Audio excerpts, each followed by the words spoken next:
This is such an amazing time to be alive on the planet because we get to be part of determining the trajectory of what we're going to do for this challenge. We have this beautiful opportunity, and it's really a gift to be able to help protect the planet right now while it needs it the most, and really to view it as a responsibility and a gift. The climate conversation has never been more divided. As disruptors in this space, we're hungry to find solutions to the challenges our environment faces. Welcome to the Climate Rebels podcast. My name is Joel Caesar. I'm joined by Owen Barrett and Chris Pomerleau. We are experts in clean energy, net zero real estate, decarbonization, and entrepreneurship. We celebrate those who take action against the climate crisis and are striving to make the world a cleaner place. Thanks for joining the conversation.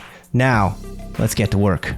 Welcome to the Climate Rebels podcast. Joining me as always is the real estate oracle of Omaha, Chris Pomerleau, the self-proclaimed Adam Newman of Green Building, Owen Barrett, of course, myself, Joel Caesar, the world's greatest climate podcast host.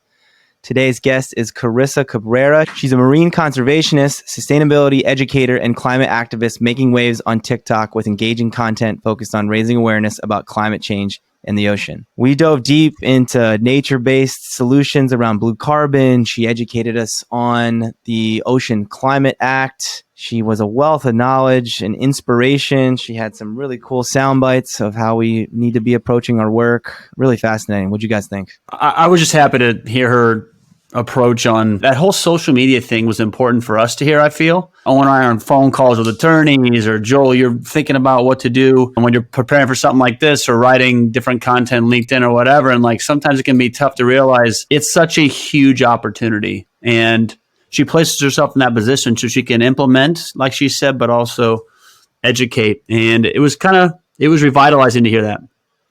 Most people like the ocean. Go there for a vacation. It's an excuse to drink before noon. But connecting it to climate change, like it didn't even occur to me how big of a part of the solution it could be. So I think people are really going to like to learn about how it fits into the fight against climate change in such a big way. Well, before we get to that, we want to shine a light on the Climate Rebel of the Week. So it's a new segment. We're going to celebrate the people we're fans of, taking action, disrupting. So, Owen, why don't you kick us off? Who's your Climate Rebel of the Week? So I got two, Alfred Johnson and Alan Kramer, a couple smart cookies, former BlackRock folks. They have a stealth startup called Crux Climate.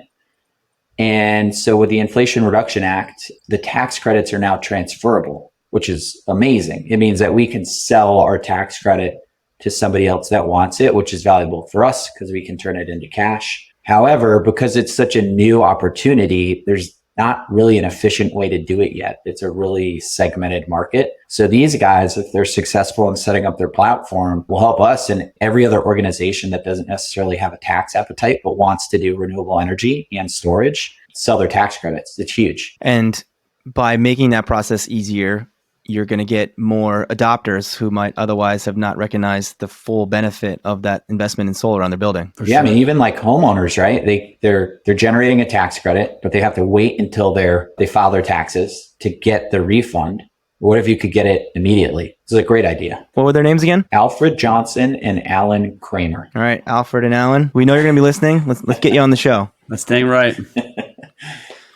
All right, my Climate Rebel of the Week is a young woman named Sophia Kiani. She's a current student at Stanford University, but she's many, many more things. She's a founder and executive director of Climate Cardinals, an international nonprofit. She's the youngest member on the inaugural United Nations Youth Advisory Group on climate change. She sits on boards and advisory councils for the New York Times, the World Economic Forum, the American Lung Association. If you're paying attention to any type of climate content on social media, she's out there very vocal and outspoken. I think a lot of us in the climate movement are hopeful and optimistic that the next generation is going to change things. And that's probably unfair, right? I think we shouldn't just rely on the young people, but I think anyone in this movement knows that's where the real catalysts are going to be, because it seems to be a group that's had enough finally.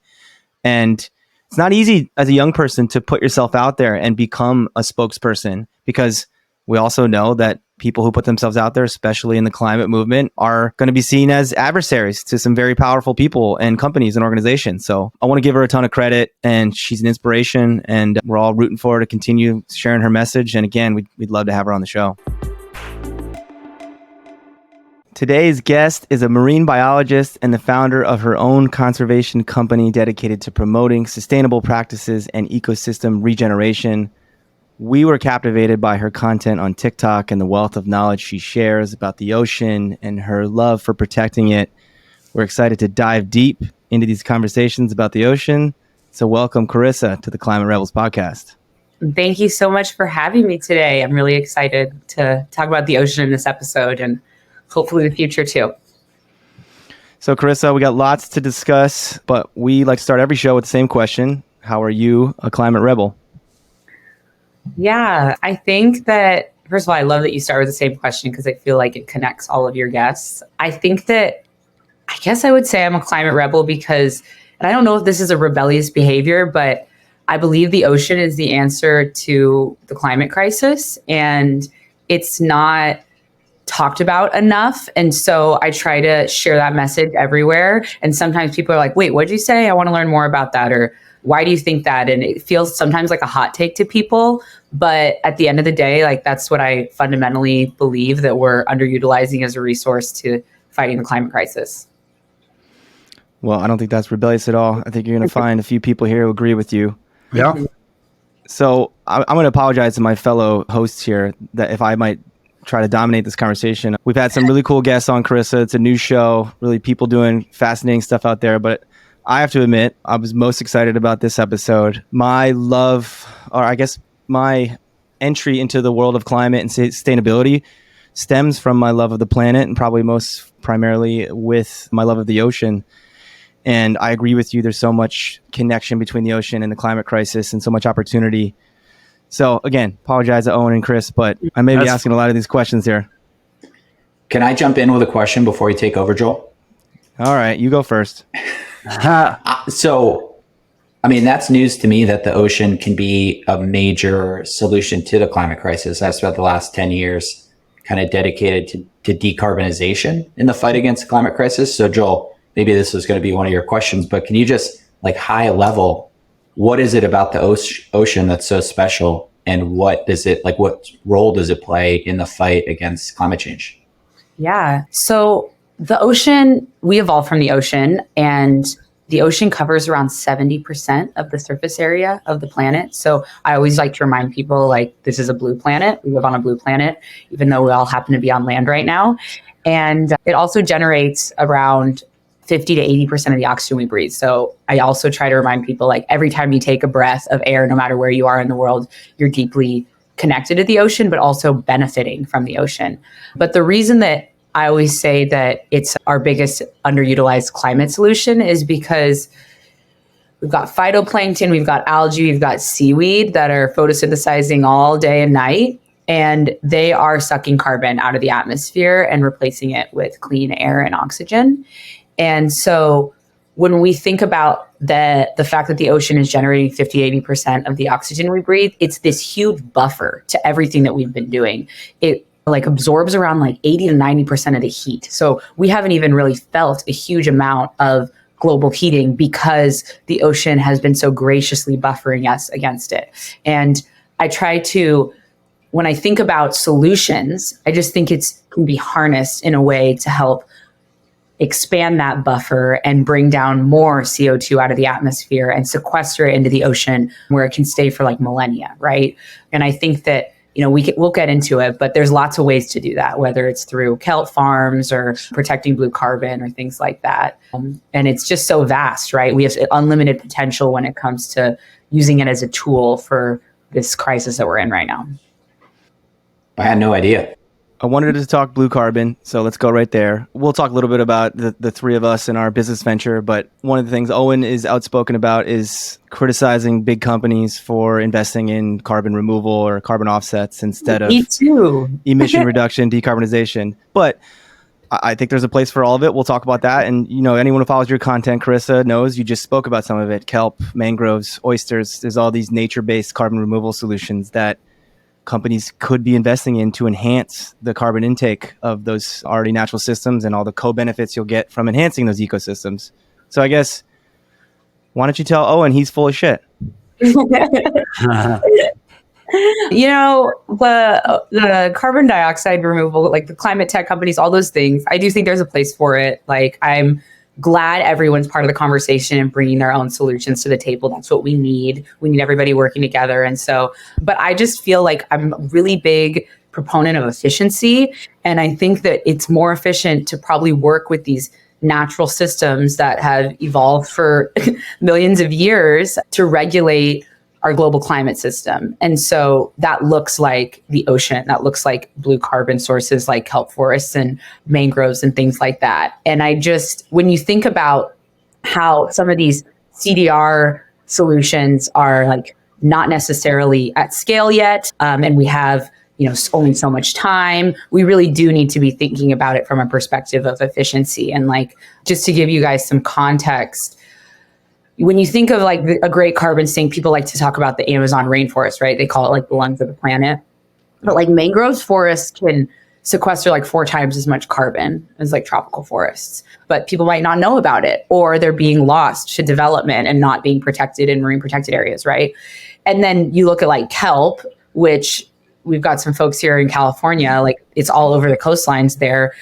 Kelp can be grown with like little to no investment. They really just need space, need some sunlight, and it can create jobs and stimulate the blue economy. And it grows like 4 feet or 2 feet a day. And so if you have it growing 2 feet a day, that means it's photosynthesizing all the time. And it's just sucking this carbon out of the atmosphere. It can just help us along the way. And I just want all these solutions to work together, but we should be using some of the most efficient systems as well. I feel like I have to defend myself a little bit. I don't talk shit about all carbon offsets, but I think, Carissa, you nailed it. I think these newer technologies and these shittier offsets can't distract us from exactly what we need to be doing now that we know what works. So I'm all for offsets if there's accountability and transparency in what the projects are and that the measurements are real. I get a little frustrated when you keep reading about these offset programs that are bogus. And a lot of corporations are guilty of supporting the bogus offset programs. Yeah. And traceability is like not as robust in the offset economy right now. And I will say, like, I agree with you, because some companies like to use offset as a reason to not change their business practices and not decarbonize. And really, at the end of the day, should just be one thing that a company is doing on its way to decarbonization. Yeah. And I know everyone here is helping facilitate that. So we don't want to use it as like a crutch, right? Because sometimes it's just, a lot of times you're like purchasing up a forest, right? And you're selling it off as offsets. And it's like, well, we need more carbon sequestration instead of already using existing ones. Yeah.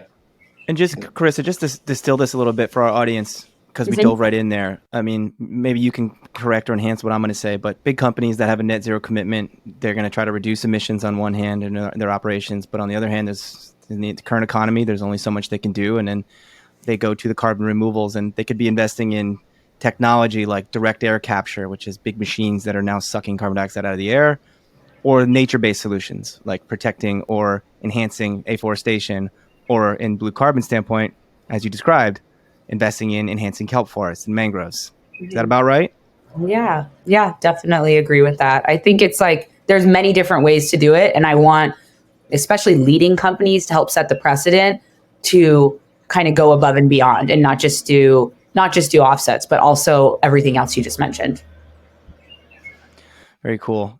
Well, I guess one of the other things we discovered you because we're launching a company that's trying to reach a large audience to raise money to help us decarbonize more buildings. And so we've been diving into social media and discovering other influencers using the tools of social media to get their message across.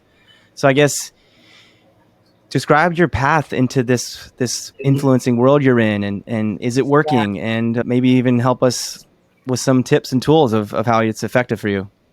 Yeah, well, I kind of stumbled into it, but I feel that, using content to share your message is probably like the number one thing that anyone should be doing, especially in this day and age when you think about just how much attention is really going to these platforms. I have a background in community education and student education and ocean conservation. And so this felt like an extension of that because I realized that like all the kids I was talking to were actually just like on TikTok. And that was like years ago, right? And it eventually, I've always felt like drawn to creative ways to package things, and video productions seemed like a great thing to test out. And I feel like my community on there is so excited to learn about solutions, so excited to take action. They just want to be surrounded by like-minded individuals. And at the end of the day, you're like building this awesome ecosystem online of a community that cares. So I started during COVID, during the early days of TikTok for our age group, and it really took off from there. There weren't that many people talking about sustainability. And then I realized like, oh, well, all of my experience and all of my degrees are in ocean science. I really need to segue that way. And there wasn't anyone talking about ocean climate solutions. And still right now, there's folks talking about climate, there's folks talking about sustainability, but there's not really many folks talking about ocean climate solutions. And I hope that changes in coming years as more creators come into the space. Are you guys trying to be influencers? So I don't know that we want to be influencers. I think we want to be influential. And I think, if that goes hand in hand, then we have to. But to Joel's point, we have this business model where we buy existing buildings and we decarbonize them. And the reason that we do that, we can go into some of our favorite statistics, but the bulk of emissions come from buildings. And there's a lot of attention on existing buildings or on new construction, but there's not really any attention on existing buildings. So we've decided that if we become the building owners, we can decarbonize them as quickly as possible.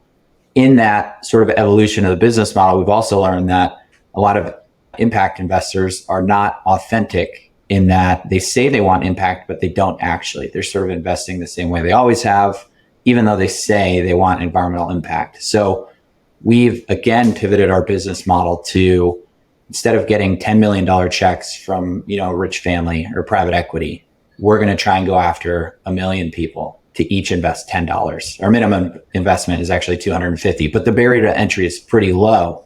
And so we think if we can figure out a way to tap into social media and get the message out and tell people there's a way to directly invest into net zero real estate and earn a 10% return, that's a really powerful message. But we're new at content creation and tapping into these social platforms. Well, my best piece of advice to anyone is to just empower a Gen Z creator to help run your account. We did that for my business account, and it did way better. And it was also helpful for me because I got to focus on my own content, right? And their brains work this way is how I try to explain it. And they, you got to get really clear on your branding and stuff like that and your message and all of that. But once you have that structure in place, it's really easy to help empower a team of folks that this comes easily to help, support the growth of those channels. And I really applaud what you guys are doing to help, bring people into this, because real estate's something that I think younger generations feel like is unattainable, but being part of solutions and being value aligned is really important to them too. Yeah, and I would say, great advice. Just as a fan of yours, Carissa, your success, from what I witnessed, you're authentic. You clearly love the ocean. You love what you do. You're an expert. So I'm sure that's a good piece of advice, is always be yourself. And if you care passionately about what you're doing, that authenticity will come across the screen. People can see through it, right? I mean, you guys are doing some change-making stuff, right? You just want to share that. I mean, you wouldn't be doing this if you weren't passionate about it. And so making sure that, you have something to offer and to educate folks about. And I used to think oh, people are already doing this. People are already talking about this. And then I've realized over time that actually I've been such a voice for people to feel inspired, to feel like they could be marine biologists, whereas before maybe they were told they couldn't. And it's now I've been doing at this for maybe 4 years now. And I've got people that in my community that are oh, I'm graduating college now after finding you when I was a senior in high school. And it's amazing. Yeah, that's awesome. Maybe you can tell us a little bit about your journey to marine biology. Yeah, absolutely. I grew up in Arizona, so anyone can be a marine biologist. And I did my undergrad there in evolution and ecology. And I got a BS there in Tucson, Arizona. And then I came out to Hawaii for my master's program, where there was only 2 years, but I got to study a lot of different things. I had some experience working with the government, had some experience working in labs, but I was actually doing a lot of research on protected species, so like dolphins, whales, sea turtles, seals. And it was so enlightening, right? Because I was learning about all the threats that face these animals. And what I was realizing is that all the threats are the same, that like the top 3 threats are like entanglement and fishing gear, like changing from like habitat loss from climate change. Like it didn't really matter what species I was focusing on. They were all the same threats. And so I moved more into working on proactive solutions. And so I was like marine debris removal, founding programs. And then I was at this point, like after graduating, I was working with an animal rescue for a handful of years and definitely was on like the negative side of the climate crisis, right? I was like feeling like I was on the front lines of a lot of these problems and that I just really wanted to be part of solutions. The cool thing about working in small teams and with small startups or nonprofits is you can say yes to everything. So that's where I learned like how to get funding, how to develop programs, how to write grants, how to hire people, how to manage teams. And I immediately, like as soon as COVID hit, everyone was obviously reflecting on their lives and what they were doing. And I was like, I'm out, I'm starting something for myself. And I felt like I had enough skills to do that. And it's been great since. I feel like I've been able to be part of so many different projects and programs.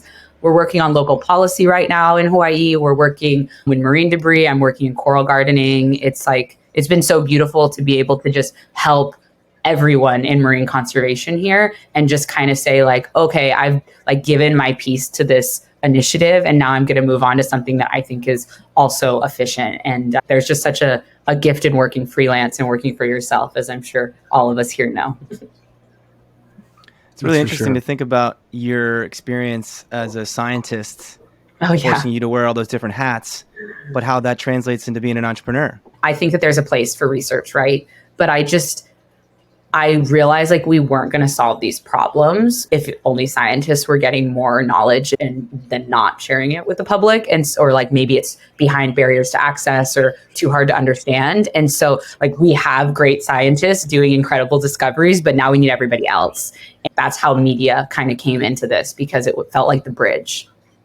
That's so interesting. Joel and I met at grad school at UC Santa Barbara like 10, 12 years ago. And the grad school program was great, but my biggest complaint about it is that they focus too much on like the hard sciences and not enough attention is on teaching people how to influence business decisions to change like the root of the problem. Like we've been saying for years, exactly what you just said. It doesn't really matter how much new scientific data comes out. Like we all know what's going on. We need to figure out how to fight it, how to change it faster. So I'm glad I'm not the only one kind of tooting that horn. He's just saying that because I had to carry him through all the science classes. Joel and I were close study partners. But on that note, we became friends in grad school going surfing, and I'm sure you'll agree, Chris. It's a very special way to develop connections with other people and the environment. So I wonder, you spend a lot of time, you're a surfer, you're a diver, you're a researcher. Are you witnessing the negative changes of the ocean in real time in all of your work and your immersive time in the ocean? Yeah, I mean, and I totally agree with trying to keep things positive and hopeful because especially the younger you go in audiences, they really need that. And I was motivated by seeing some of the negative parts of it when I was younger, but now we really got to keep people stoked on solutions because I try to tell people like it's a party and we come join the party. Stoked on solutions is well said. Yeah. Yeah, we really need to be stoked on solutions. But yeah, I spent a lot of time really dealing with the problems. When I was working in animal rescue and response, it's just like I couldn't. Scientists conduct necropsies to try to figure out why animals have passed away. They're essentially dissections. And you're like going through these, right? And they're like 20 pounds of debris, like a plastic. And you're like sitting there, like having to now test for it, right? And it's like, that's one part of it. But then there's also the part of it where you're responding to animals that are still alive and are suffering from human impacts like entanglement. I just want everyone listening to know that it is entanglement and marine debris as like the primary threat to a lot of these animals. And, part of it, especially if you're from a landlocked state, like you really got to connect this back to the audience. And so we've got, for folks that may not know, like this thing has entered our food web and our food chain and is found like in our organs and our bloodstreams, like being offloaded. And so it's a global pervasive problem, which is why we need everybody helping and everyone coming with their own diverse perspective to solve things like this. And they're all deeply connected, right? The plastic pollution problem is a climate problem because the raw material for plastic production is fossil fuel generated. So I always try to remind people, work on one area of this field is work on all of it. What you guys are doing for buildings is helping the ocean, and the work I do for the ocean is helping the next generation, and it's all deeply connected. And so as long as you just kind of plug in, you're part of it all already, and you're helping everything because we live, luckily, on an interconnected planet. Yeah, but we don't get to surf when we're doing our job. You get to surf. That's not. It seems a little unfair. I'll take you surfing. Come Yeah, we cruise. gotta start buying some buildings in Hawaii, it sounds like. Yeah. We need it. I mean, these things could fall over like, with some light wind. I did want to tell the surfers in this room that like one really innovative program, if you haven't heard of it, it's small. It's only a few years old. It's called the Surf Conservation Partnership. Have you guys heard of it? It's out of California. No. Or actually it's global, but it's Save the Waves Coalition, which is a California-based nonprofit, and Conservation I know them. International. Yeah, they're I know great. Save the Waves. Yeah, they're in Santa Cruz, where I Santa live. Cruz based. Them and Conservation International paired together to start creating marine protected areas at surf hotspots. So marine protected areas are a global goal. Like we got to get to 30% by 2030, but they're highlighting these at surf spots because surf breaks are oftentimes biodiversity hotspots. And so the surfing community is so passionate, but maybe they're not as activated as they should be. That's my take. And like, they're a huge community that we can tap into to, help protect the ocean. And so what they're doing, they're mainly focusing in Indo right now, Fiji, Hawaii, but they're expanding globally to help create the surf protected area network that empowers local community to care for their surf breaks and protect the ocean. And it's the best example of like, using a community that already cares about the ocean and turning them into climate rebels. It's awesome. That's awesome.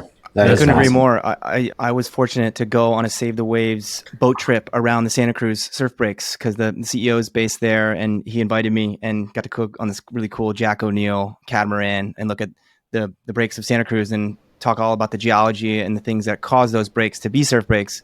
And it's interesting how you say that, Carissa, because their mission, they probably wouldn't primarily call themselves an environmental organization. They see the surf break itself as an asset, and they want to protect the geology that makes it that wave break. But what we saw in Santa Cruz, which is one of the world's most famous areas for surfing, is how sea level rise is changing the coast and disrupting where people historically have surfed for generations, and their families and their whole community is based around these surf breaks. And so you connect sea level rise to something that's disrupting their way of life. And now you have a community on your side.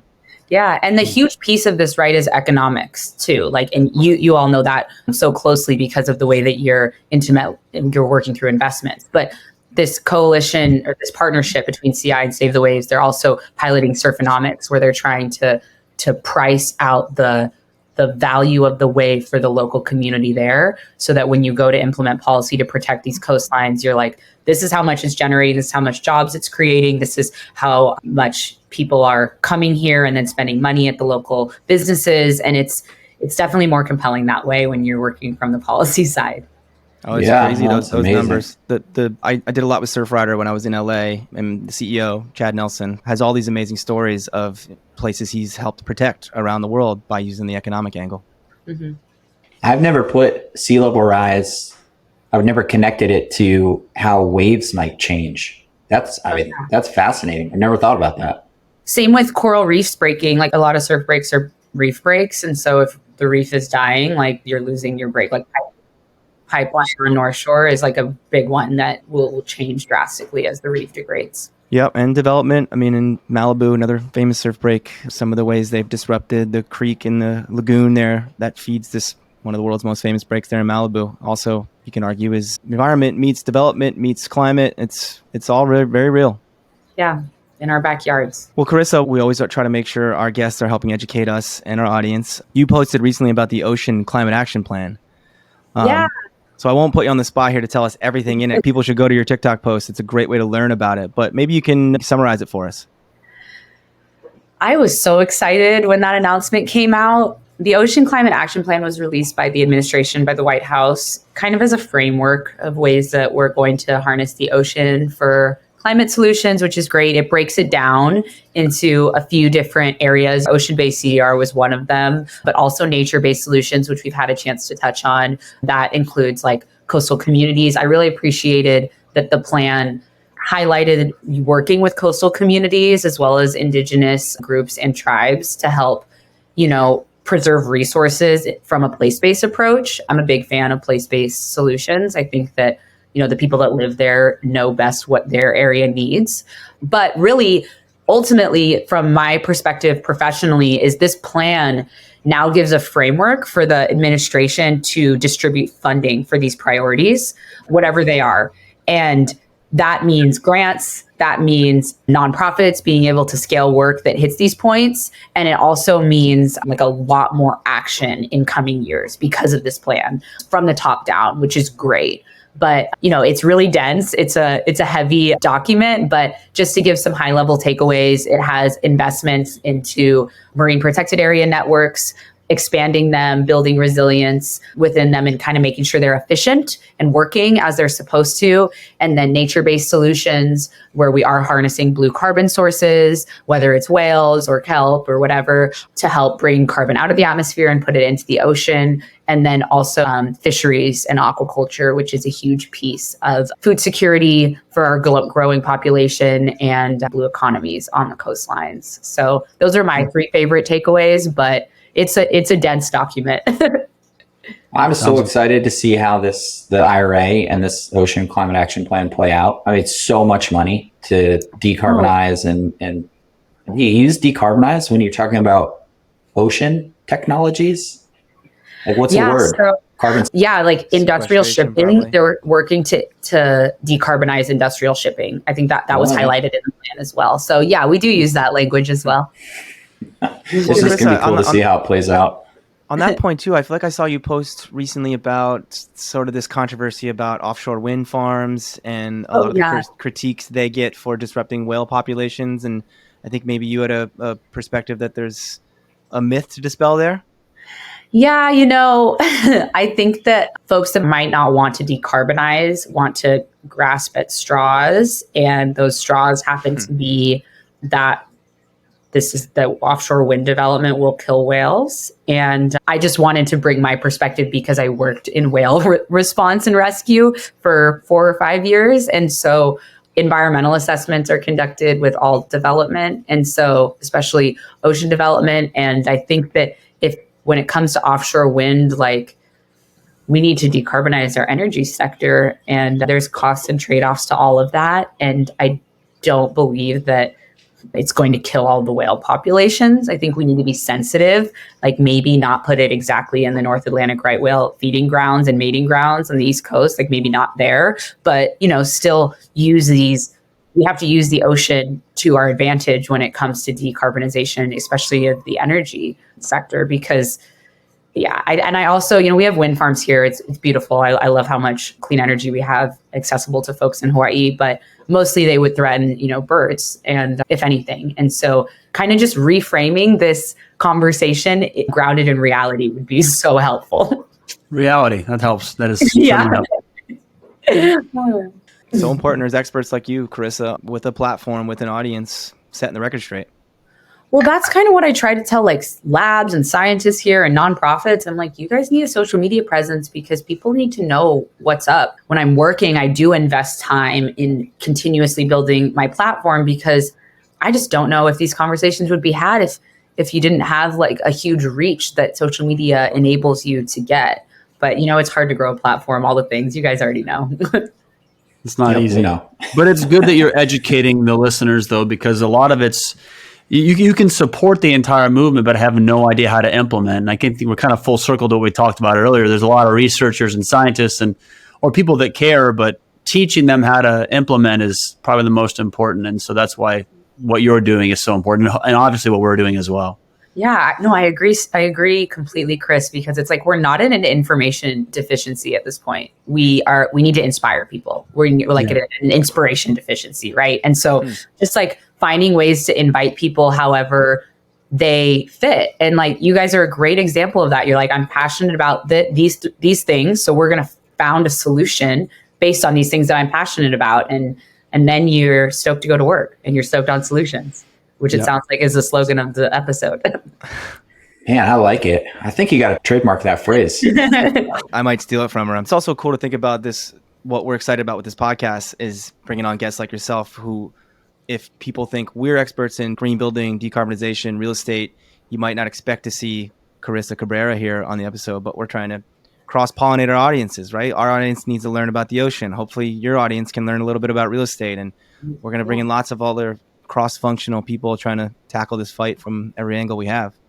I think it's just also like we need more like climate podcasts. Like I have an ocean climate podcast, but it's like, how many of these are there? Like there really needs to be, I always talk about like, it just needs to be everywhere all at once. Right. And so, yes, everyone listens to podcasts, but also like, where's the climate rebel written into TV shows? Like we create media for the entire world in Hollywood. Like, why isn't that character part of it too? And so there's so many ways to help. And I think everybody can use their skills to help in whatever field they work in, really. We're working on a TV show that tells the story of Chris Pomerlew, a man from Omaha, Nebraska, who became a climate rebel. Yeah, I can do it. I can handle that. Is Chris going to play himself, or are we going to get an actor to play Chris? No, please be me. Please be me. I don't know if we Give me can a find. chance. Can we find someone that's good looking to play Chris Pomerlew? Well, Carissa, we don't have much time left, but you described your mission as using media for the ocean. And you're focused on educating, empowering, inspiring the next generation. We talked a lot about this. Any advice? How can others join the fight? I think that, there's a million ways to join the fight. I talk about all of it. So if you want to plug in and learn more about ocean conservation as a career, you can, follow me on social media at Carissa and Climate. I also have a newsletter. I have a podcast called Sustainability in the Sea. We share jobs. If you want to dedicate your career to this, we have so many pathways to employment when it comes to ocean conservation or climate or sustainability. I always say there's 4 main things that you can do. And one is, which is unfortunate, and I know not everyone would like this, but you really need to participate in advocacy and vote in your areas and make sure you're voting down ballot and just make sure your values are being represented and who represents you. You need to divest from places that don't align with your values because we live in an economically driven society in the US. And so putting things into the stuff like you guys are talking about that is value aligned for development in real estate and decarbonization, or from your banks or the products you use.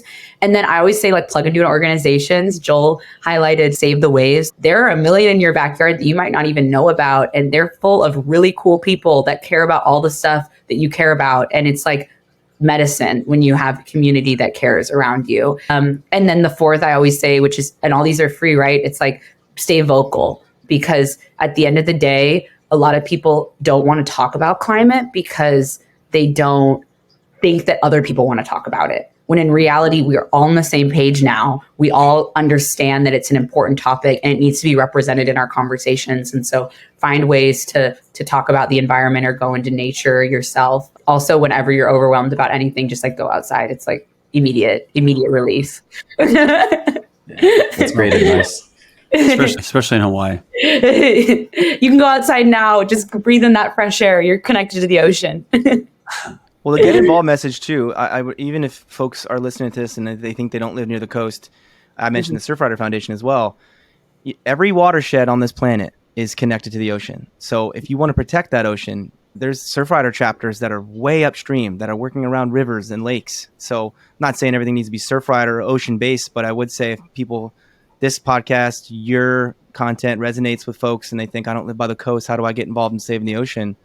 I assure you there's a way. Oh, yeah. You could be in Nebraska. You can. That's right. Everyone can do it. Well, Carissa, it's been a pleasure. We start the podcast with the same question. We always end with the same question as well. We alluded to this a little bit about how we're trying to stay positive and be stoked on solutions. So yeah, a lot of information, a lot of negativity about the climate crisis, a lot of doomsday news out there. What's something that gives you hope? I just think like I try to reframe it like this is such an amazing time to be alive on the planet because we get to be part of determining the trajectory of what we're going to do for this challenge, whether it's climate. And I think that what makes me hopeful is plugging into community and talking with folks and conversations like this where we're all just like on the same page about it and we're just doing everything we can. But really it's just that like we have this beautiful opportunity and it's really a gift to be able to help protect the planet right now while it needs it the most. And really to view it as a responsibility and a gift is like way better of a perspective. Like I said earlier, like it's a party and everyone can be part of the party. So just stay stoked on solutions. It's easy. And whenever you find yourself doom scrolling, just go look up what an organization's doing. Check out their social media instead.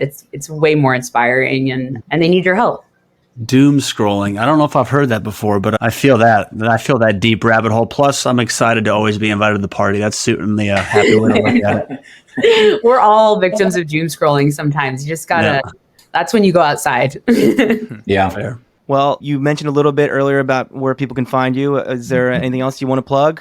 No, just you guys, TikTok, Instagram. I have a really great relationship with everyone in my community. And I'm really excited to connect with anyone who's listening today who wants to learn more about the ocean because it's inside of all of us. So hit me up at Carissa and Climate and let's do it together. Thank you guys so much for having me. Certainly. Thanks for you, being Carissa. on. It's been a gift to have you. And thank you for all the work you do.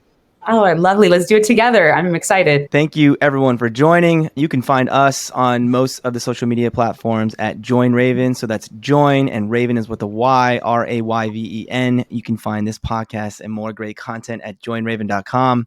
If you like the podcast, please subscribe, like, and share with your friends. And until next time, we encourage you to ask yourself, what are you doing to fight the climate crisis?